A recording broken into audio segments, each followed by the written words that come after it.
Dear children, let us study the first lesson of geography today, that is resources and development. Different types of resources are there in nature. We need to study in detail about the types of resources and its uses from this lesson.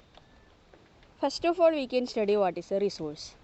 Resources are everything available in the nature, technically accessible, economically feasible and culturally acceptable. The materials or the products available in the environment which are accessible to people with available technology, and it must be economically feasible and it must be suitable for our cultural inheritance also. So resources are everything available in nature, technically accessible, economically feasible and culturally acceptable. Just go through this picture, that is water, forest, rocks, minerals, soil and animals. Everything is useful to man either in one way or in the other. So they all are resources. So let us classify the resources into broad section. All the available resources on the world or on the earth can be classified into natural, human and human made. Natural resources again can be classified on the basis of origin, ownership, exhaustibility and status of development. So natural resources can be of four types. It can be on the basis of origin, ownership, exhaustibility and status of development. Just go through this picture. This is the broad classification of resources. That is, two classifications are here mainly, that is natural and human or human made also we need to study. Here it is, natural resources are again classified into renewable or non-renewable, and renewable resources again may be continuous or biological, and that biological may be having its examples just like natural vegetation or wildlife or flora and fauna. Then non-renewable resources may be of recyclable or non-recyclable. So varieties of natural resources are there, need to study them one by one. On the basis of origin of biotic and abiotic. Biotic resources are every products which has its life and also are useful to man, and abiotic resources are things which haven't any kind of life but are useful to man in one way or in the another style. On the basis of exhaustibility, again we have two classification, renewable or non-renewable. From the word itself it is so clear.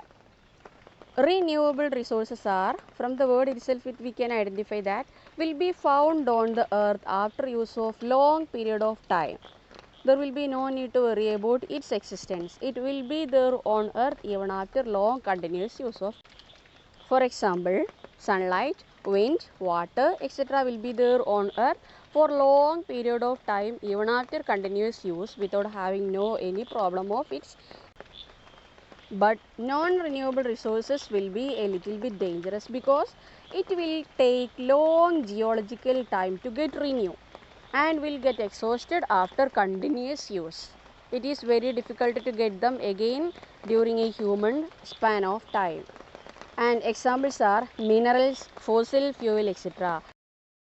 Then on the basis of status of development and use, natural resources can be classified into four: potential, develop, stock and reserve. These four major classifications are there on natural resources on the basis of status of development and use. Let us study one by one. Potential resources are resources found in an area but are not utilizing properly. Resources are available but are not utilizing properly.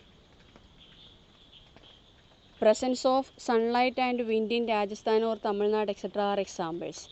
Enough and more availability of these resources are there but are still not in proper or in full size use. Such resources are known as potential resources.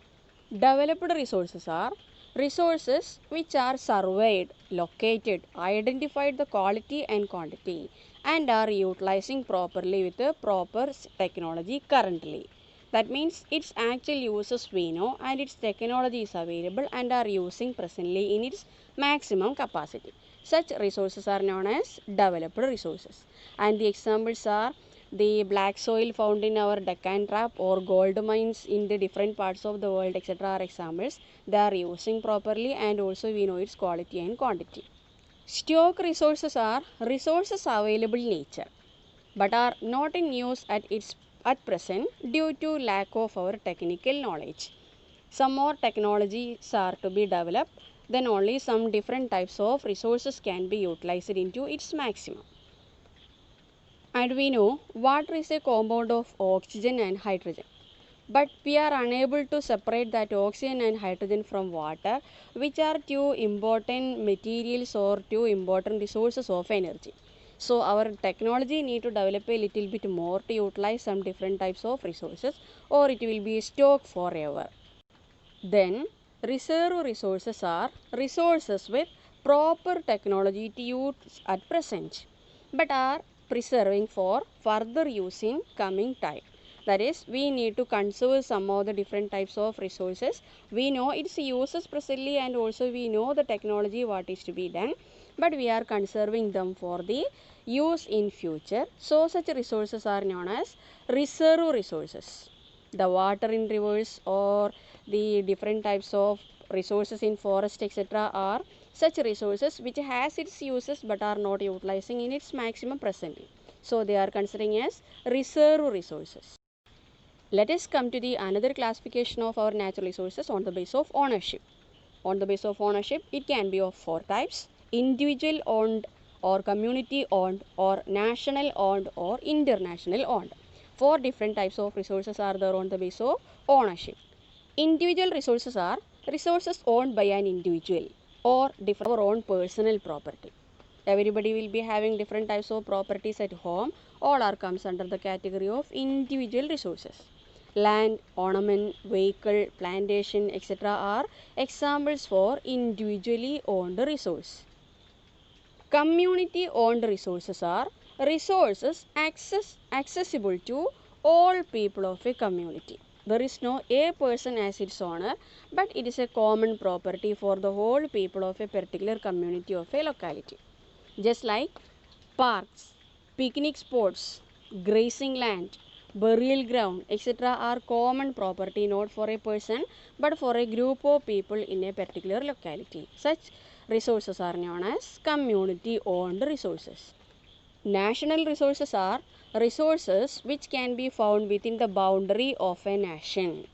Everything found within the boundary of a nation is known as national resources. Not only within the boundary of a country, some more resources found in oceanic areas up to 12 nautical miles, that is around 22.2 kilometers of length or distance in water in oceanic area near to the coastal areas of a country also belongs to a nation.